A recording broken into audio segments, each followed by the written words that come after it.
FBR की तरफ से एक एसआरओ 608 जारी किया गया है, जिसमें सेल टैक्स के रूल्स में, कानून में एक बार फिर तब्दीलियां कर दी गई हैं। इसमें यह भी ऐड कर दिया गया है कि अगर कमिश्नर या एफबीआर का ऑफिसर सेटिस्फाई नहीं है तो वो आपके कारोबार को भी बंद कर सकता है। कमिश्नर या एफबीआर का जो ऑफिसर है वो किस तरीके से सेटिस्फाई होगा,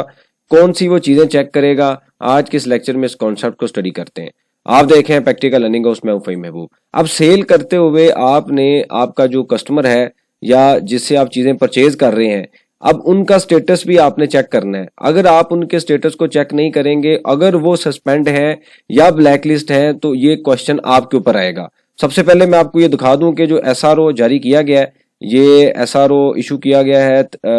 17 अप्रैल को, जो कि 18 को रिसीव हुआ। इसमें दो पार्ट है। एक उसमें ये कहा गया है कि जो सस्पेंशन है उसको किस तरीके से करना है, मतलब आपने अपने आप को डी रजिस्टर्ड किस तरीके से करवाना है। और एक पार्ट वो है जो थोड़ा सा डेंजरस है, जिसके अंदर जो है वो ताकत दी गई है, पावर दी गई है, एफबीआर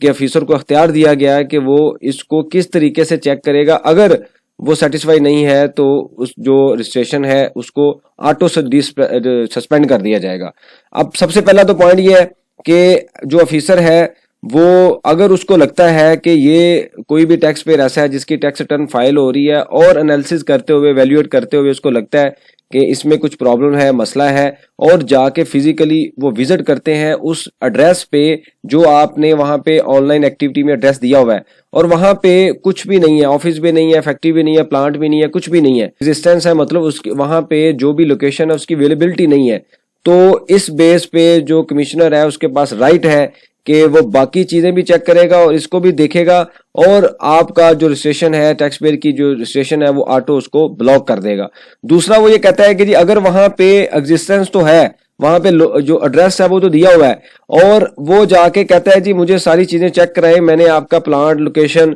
या जो बिजनेस है वो देखना है, और उनको रसाई नहीं दी जाती, यानी कि रसाई की इजाजत नहीं दी जाती, तो वहां पे भी उसके पास पावर है, वो चेक करके वापस जाएगा और जाके सिस्टम के अंदर आपकी जो रजिस्ट्रेशन है वो कैंसिल कर देगा। तीसरी चीज ये है कि बिजनेस एक्टिविटी, यहाँ पे ये कहता है कि अगर आपका जो कैपिटल है वो 1 लाख है, यानी कि सेल हम अज्यूम करते हैं कैपिटल की डेफिनेशन में, वैसे तो उसने जो है वो लाइबिलिटी भी ऐड कर दी है कि अगर क्रेडिट पे आप बिजनेस ले रहे हैं तो वो भी उसने ऐड कर दिया है। तो कैपिटल और लाइबिलिटी को ऐड करने के बाद फॉर एग्जाम्पल आपकी वैल्यू बनती है 1 लाख। वो ये कहता है कि जी अगर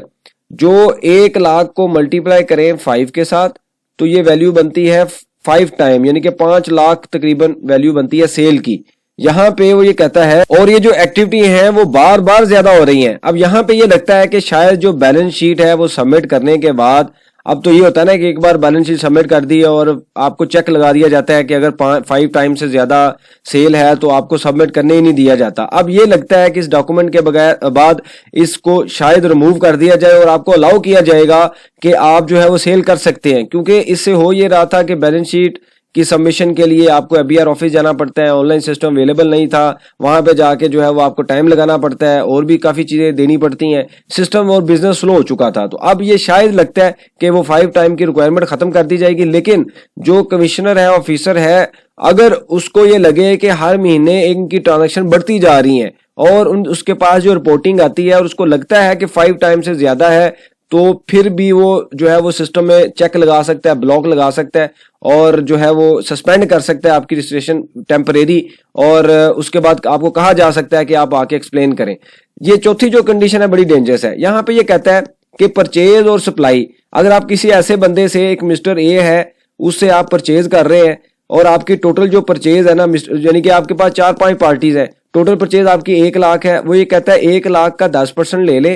कि अगर आप जितनी पार्टियों से, फॉर एग्जांपल 5 पार्टियों से आप परचेज कर रहे हैं और उसमें से अगर 10% पार्टीज आपकी सस्पेंडेड है, ब्लैक लिस्टेड है, या जो जिनको आप सप्लाई कर रहे हैं और वो जिनको आप सप्लाई कर रहे हैं वो 10% जो है वो सस्पेंडेड है या ब्लैक लिस्टेड है, या आपकी वैल्यू 50, इन सबको मिला के वैल्यू 50 मिलियन से ऊपर होती है, तो फिर भी मुझे आप पे शक होगा कि आप सही बिजनेस नहीं कर रहे, मैं आपकी टेम्परेरी जो जो आपको सिस्टम के अंदर टेम्परेरी आपको सस्पेंड कर दूंगा। उसके बाद वो क्या कहता है कि जो सिस्टम है ना फेक इनवाइसेस का जो बिजनेस है उसको कंट्रोल करने के लिए डिफरेंट टाइम पे एफबीआर ने डिफरेंट तरह के एक्शंस लिए। अब उन्होंने अगर फॉलोअर्स हैं वो डिफरेंट टाइम पे फेक इनवाइसेस के बिजनेस को कंट्रोल करने के लिए लिए गए। अब एक टैक्स पेयर है जो कि बिजनेस कर रहा है 100 उसकी सेल है तो 90% तो वो ठीक करेगा, 10% की उन्होंने जो है वो चेक लगा दिया है। अगर इससे ऊपर जाएंगे तो सिस्टम आएगा, तो सिस्टम जो है ऑटो आपका जो रजिस्ट्रेशन है उसको ब्लॉक कर देगा और जाके आपको एक्सप्लेन करना पड़ेगा, साबित करना पड़ेगा।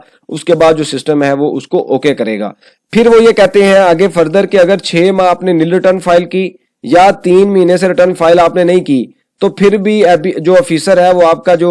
रिटर्न है उसको ब्लॉक करेगा या होल्ड करेगा। आपको वहां पे जाके एक्सप्लेन करना पड़ेगा कि मैंने 6 माह से क्यों नील रिटर्न फाइल कर रहा हूं या 3 माह से मैं क्यों रिटर्न फाइल नहीं कर रहा। पहले ये होता था कि जो मर्जी करते रहे, एबीआर पूछता ही नहीं है, आप जो मर्जी करें, जैसे मर्जी करें, फ्लाइंग इनवाइसिंग, फेक इनवाइसिंग, जो मर्जी करें। अब उन्होंने थोड़े थोड़े टाइम पीरियड के बाद डिफरेंट तरह के कंट्रोल लगा दिए हैं ताकि अगर कोई बंदा ऐसा काम करे तो वो बहुत ज्यादा काम ना कर सके, वो एक खास लिमिट तक करे और तब तक हमें पता चल जाएगा और हम उसको कंट्रोल कर लेंगे। तो ये बेसिकली एसआरओ है, उसके अंदर उन्होंने मजीद थोड़ा सा टाइट कर दिया है। एक अच्छी बात भी है कि जो फ्लाइंग इनवाइसेस का काम करते हैं, फेक इनवाइसेस का काम करते हैं, उनको जो है वो एक अभी शटअप कॉल मिलेगी, वो रुकेंगे और बिजनेस जो है वो सही तरीके से परफॉर्म हो सकेगा। इससे रेलिवेंट कोई सजेशन हो, क्वेश्चन हो, आप मेंशन कीजिए, इसके ऊपर हम डिस्कशन करेंगे ताकि जो लर्निंग का प्रोसेस है कंटिन्यू रहे। बहुत शुक्रिया, जज़ाकल्लाह।